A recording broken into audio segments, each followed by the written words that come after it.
So much to everyone who's joined in for today's lunchtime learning webinar.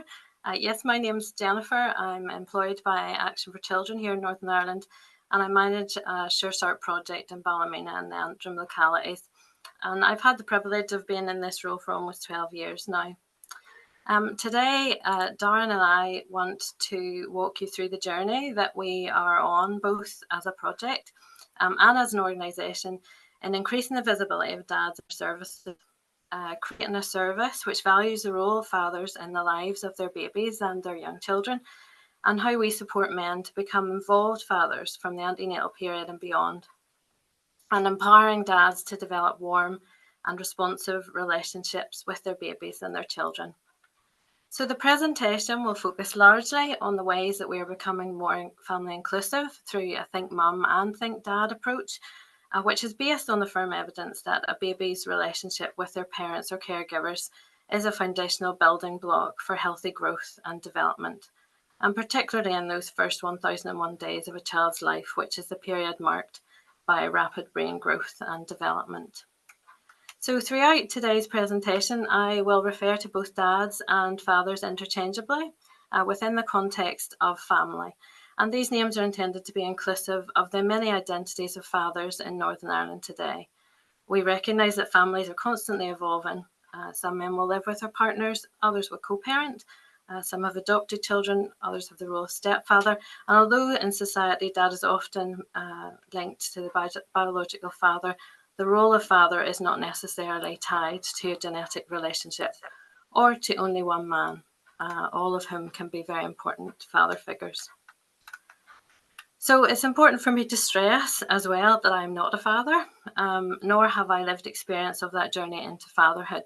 However, my presentation today is informed by the incredible research of others, and it is shaped by the words and experiences of the dads who engage in our services, and my own personal observations of when my partner and I became parents back in 2017.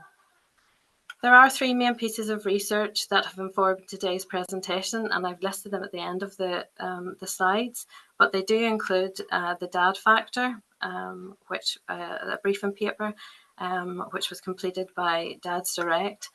I'll also reference the Fatherhood Institute's Who's a Bloke in the Room research paper and their subsequent Bringing Home Baby, which was published in 2022, and also research from Fathers Network Scotland, whose training has influenced much of our changes in practice in the project.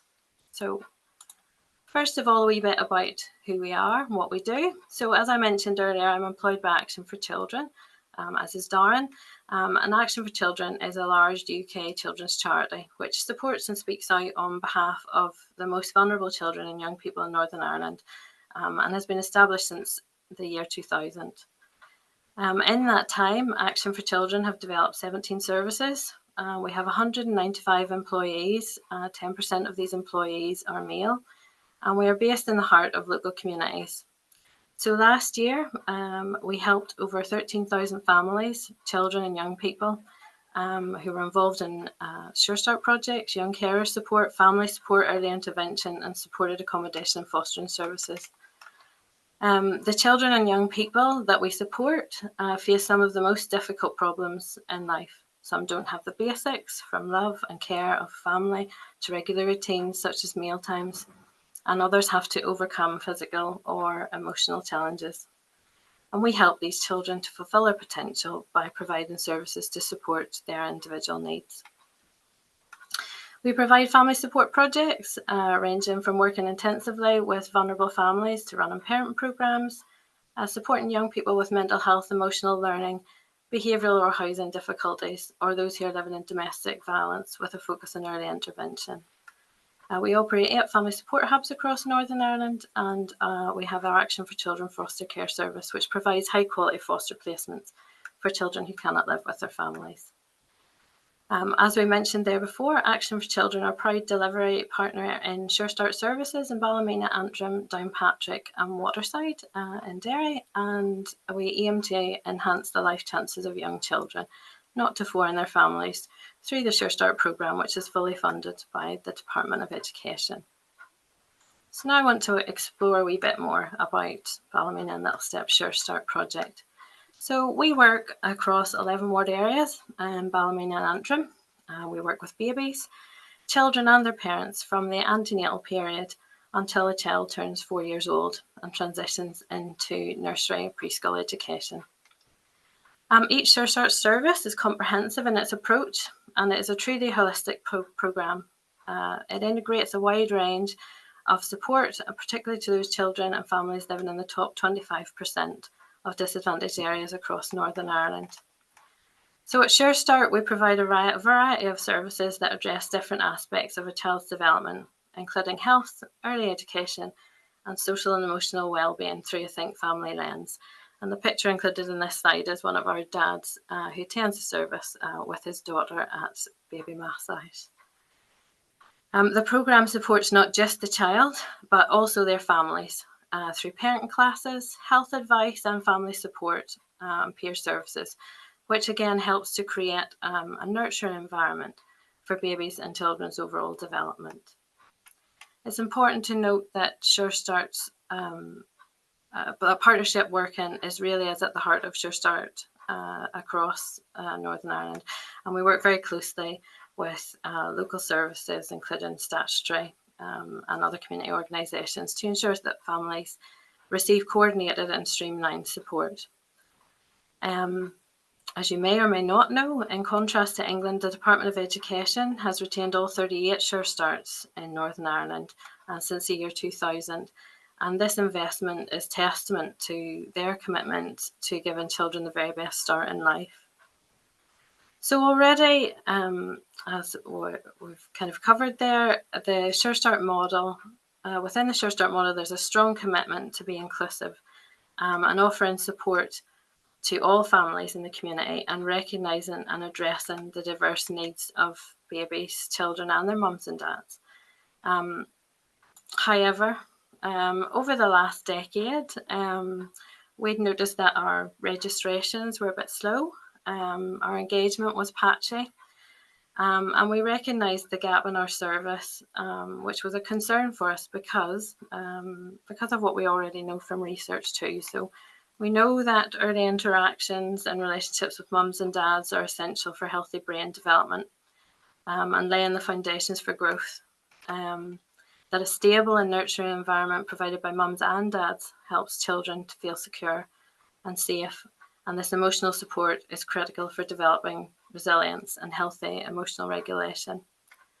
We know that early interactions with mums and dads help children to communicate, to form relationships, develop social skills, and the quality of care and support provided by mums and dads has long-term effects on a child's life.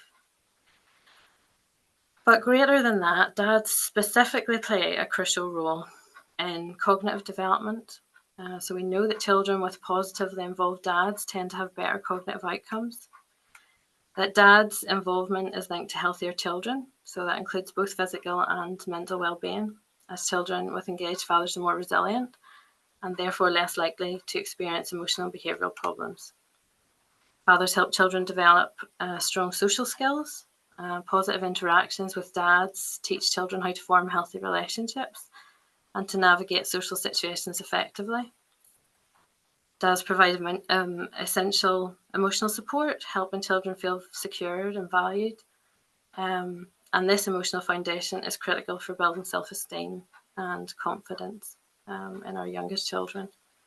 And role modelling. So dads serve a very important role as a role model.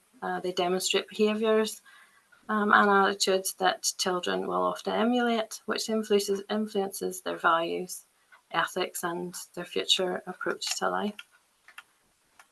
So we know that dads like mums have a crucial role in shaping the development of their children. But we had to look more closely at what the barriers were to accessing our services more meaningfully and consistently. So we were offering services, things like Dad's Day and Plays. We did breakfast mornings, bacon butties on a Saturday. We did Father's Play sessions, but they weren't as effective as we hoped. And the dads equally were telling us that for some of them, it wasn't for them. So consequently, we had to look at the service in more detail. And we did that through staff training in terms of participation, talking to dads, asking for feedback. We sent out surveys to everybody that was registered with us. We sought some of that feedback through their families, visiting other services, and we began to recognise the limitations, really, of our service. So broadly, dads often face several challenges when trying to access our services. So probably the biggest one that we see and we still experience would be societal stereotypes.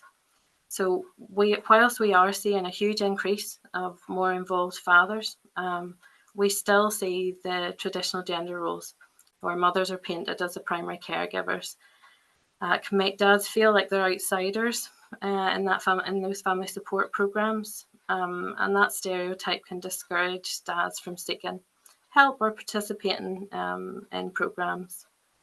Additionally, our family support services were unintentionally geared towards mothers simply through their timing, the content, and sometimes our materials, not fully considering the unique needs and schedules of dads, which makes it harder for them to engage. Examples being things like paternity leave, obviously is a very short period, time off for appointments, and employers not offering equitable, family-friendly policies too.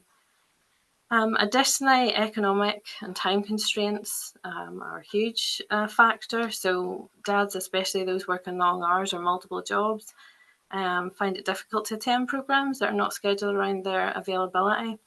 And economic pressures too will limit ability to take time off to come to a service that's run in the daytime.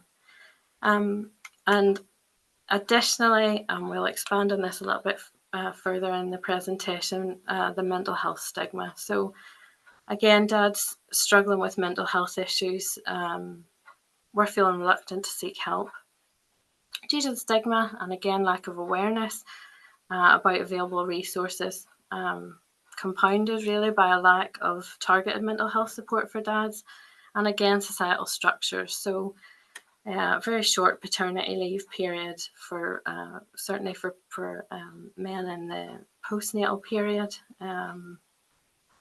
It's a very short window for someone to access services during the day. Again, lack of protected time for antenatal appointments, parent preparation classes, and the like.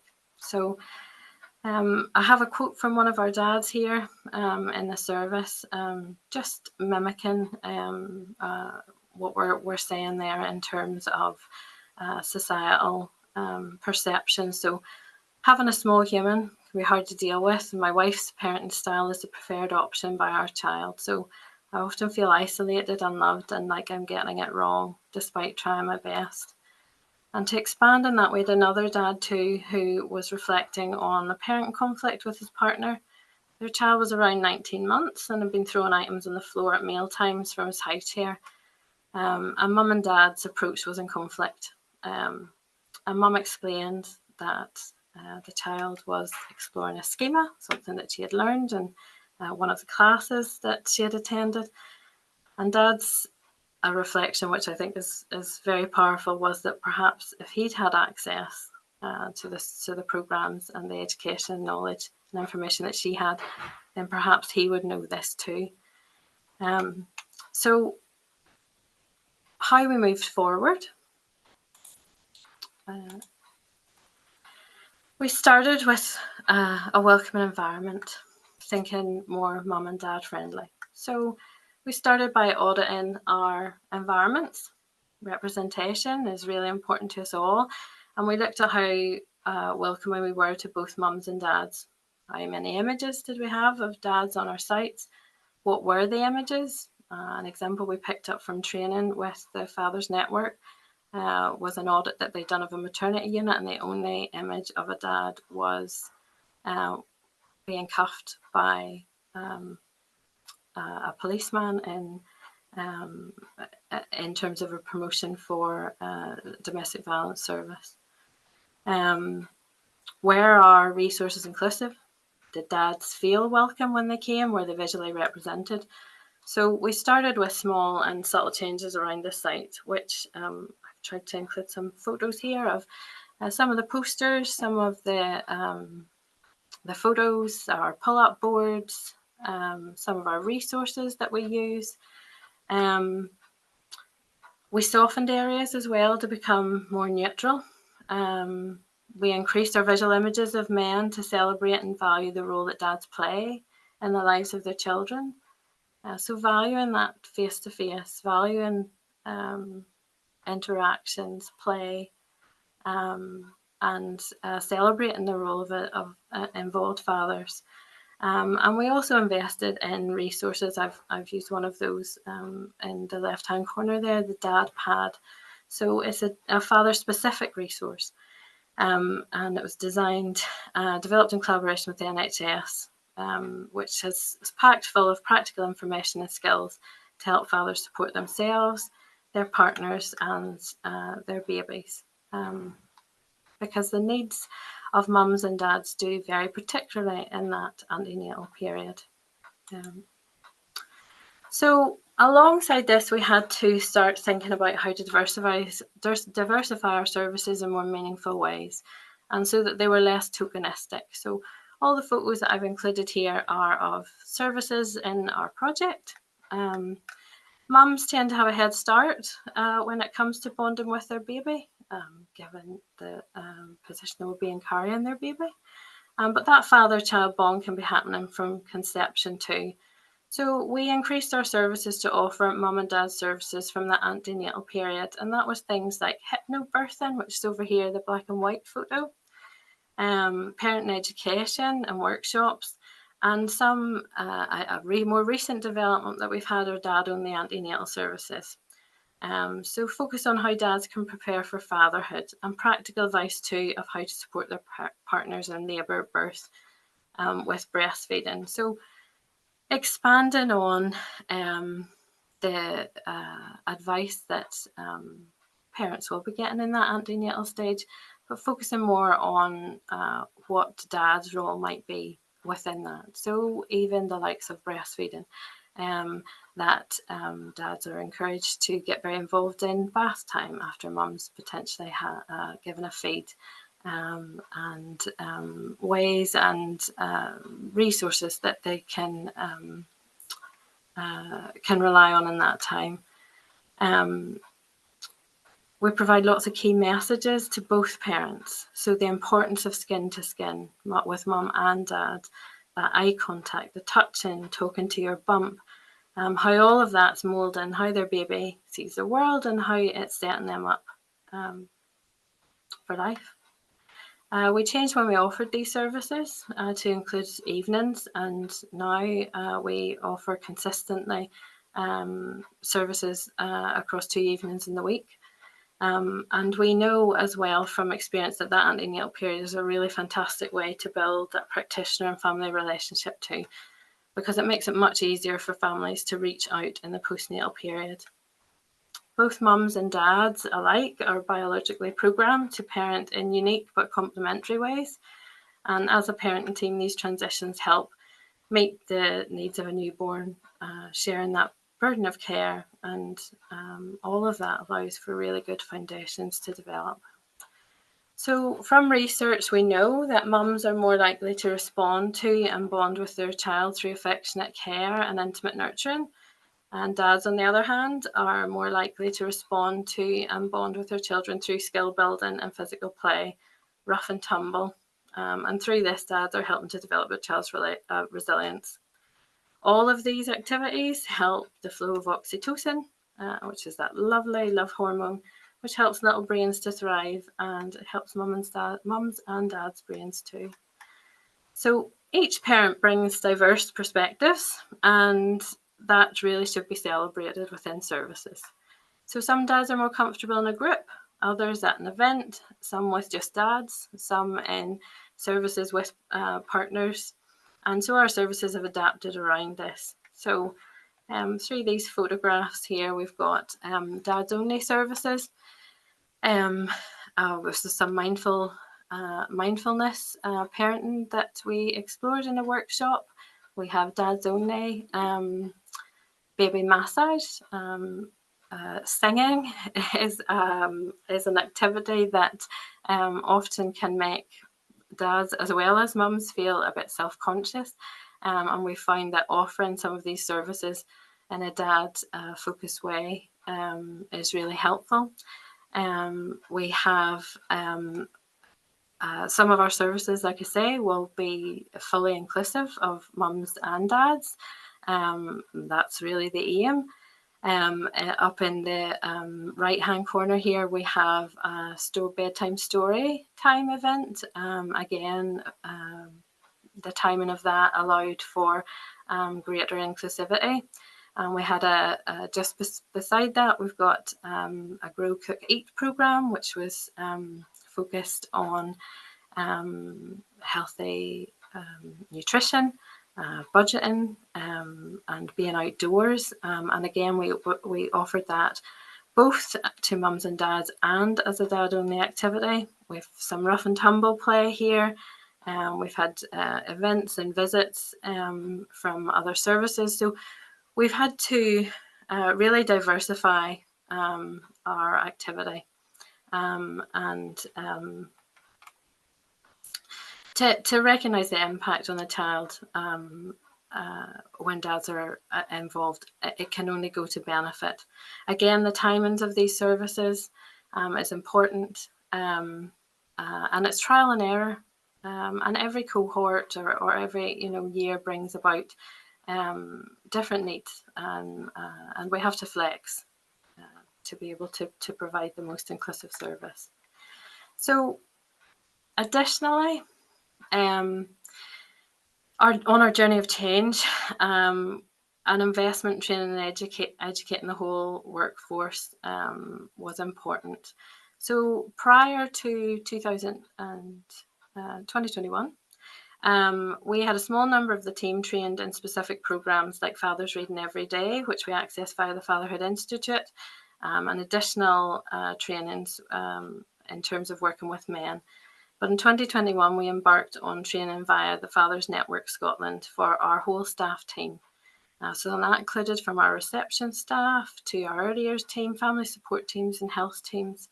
And within that training, we explore the importance of father engagement, paternal mental health, signs and symptoms, and the impact that dads have on mums and children too, as well as good practice examples. So from this, we brought about small changes. So simply asking how dad how it's going on a visit. Arranging visits where both mum and dad are present, or an additional visit at a time that suits dad better. Changing the language on our social media posts and invites. So if we were writing out, we were writing Dear Mum and Dad. We were targeting specific adverts to dads. If it's a dad's massage, then we were calling out for dads and family men to come along to that service. And we developed a family support worker role, Darren's role, with a key focus of working with fathers, and further developed the role of our family men volunteer. And so we started to see real effective change after that period. A real increase in terms of visibility of dads in the service, and dads telling us as well what they wanted in the service. So in and around 2017-18 there, our engagement was around 37%.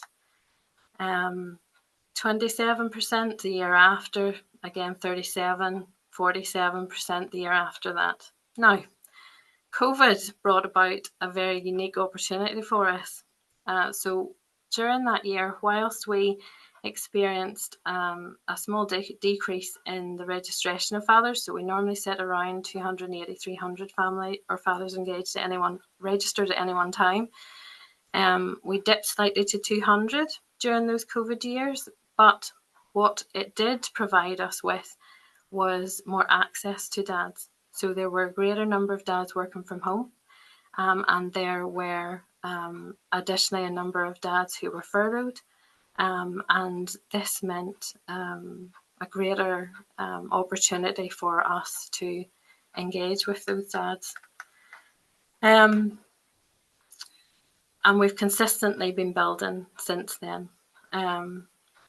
Largely, this increase in service has been sustained, and it has seen us develop our services even further through the development of a new service, Dad's Voice, which is a peer support programme just for dads.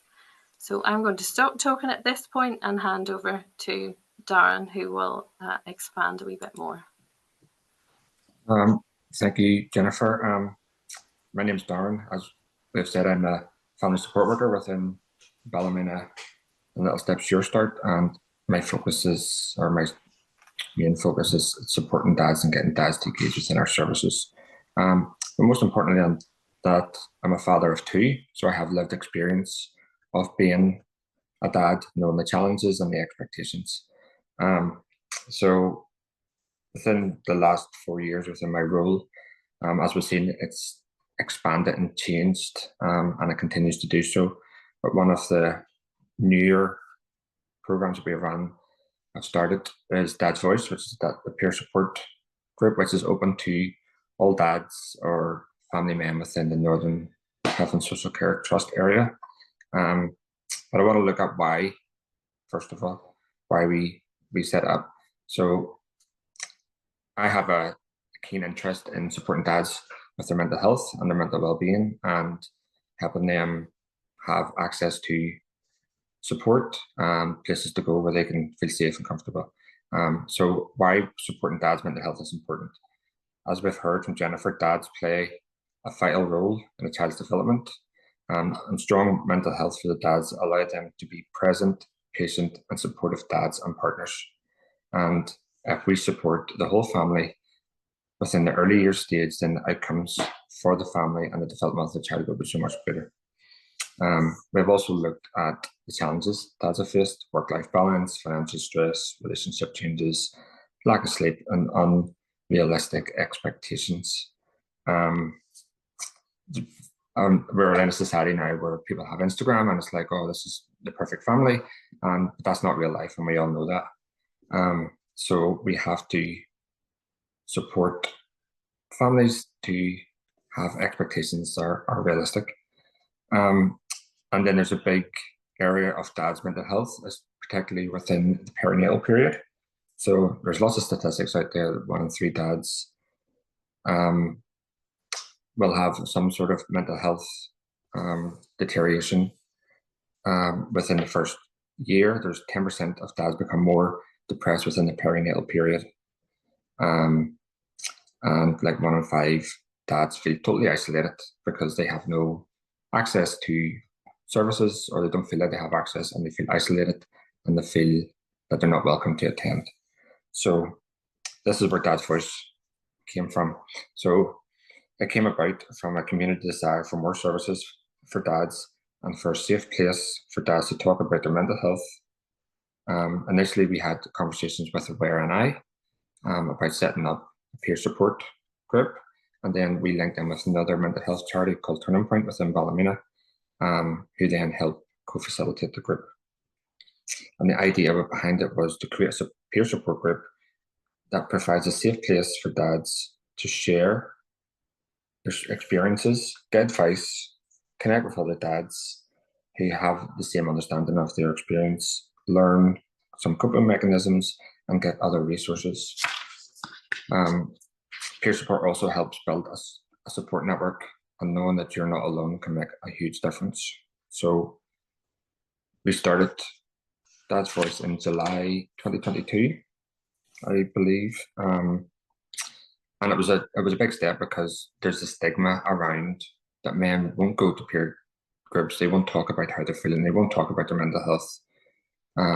But I believe, and the evidence we have now shows that it's not that they won't talk, it's that they haven't found a place where they feel safe to talk, and they haven't got an environment where they feel safe to talk. So in our first year of service, from April 22 to March 2023, we had 14 different dads attend our groups throughout the year.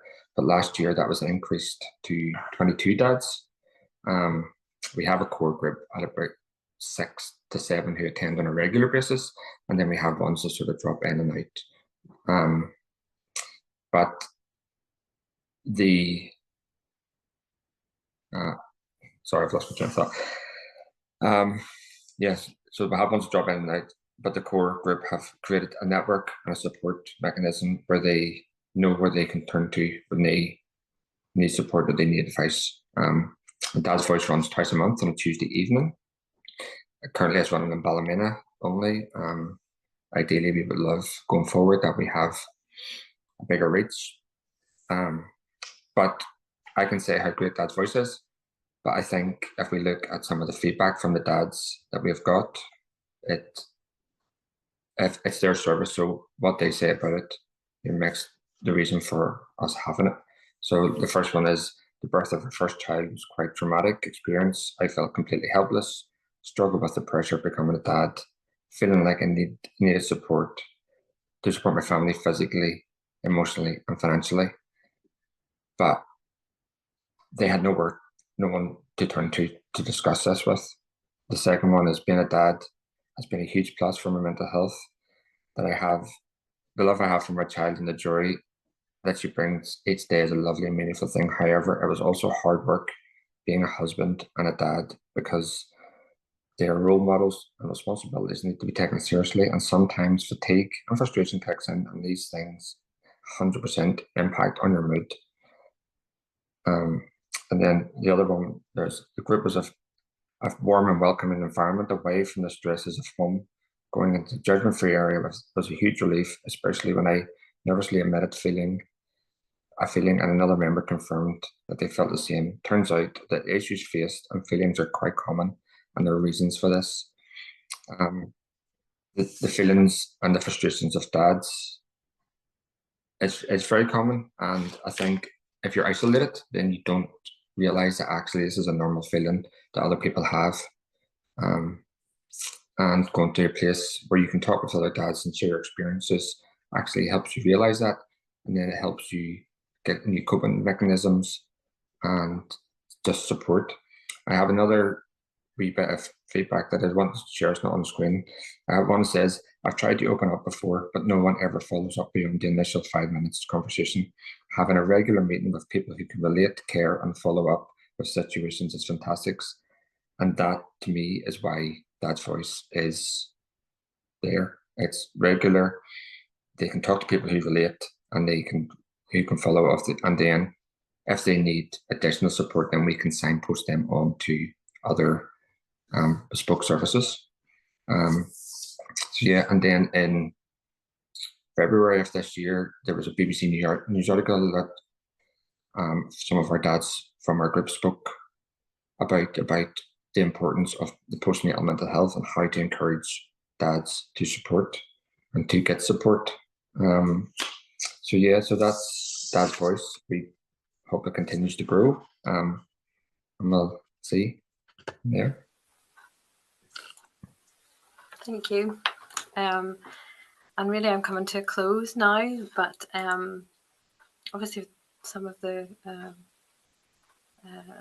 what we've shared today, I hope it's been useful. The words of dads is very, very powerful, and I suppose I just want to kind of finish our presentation by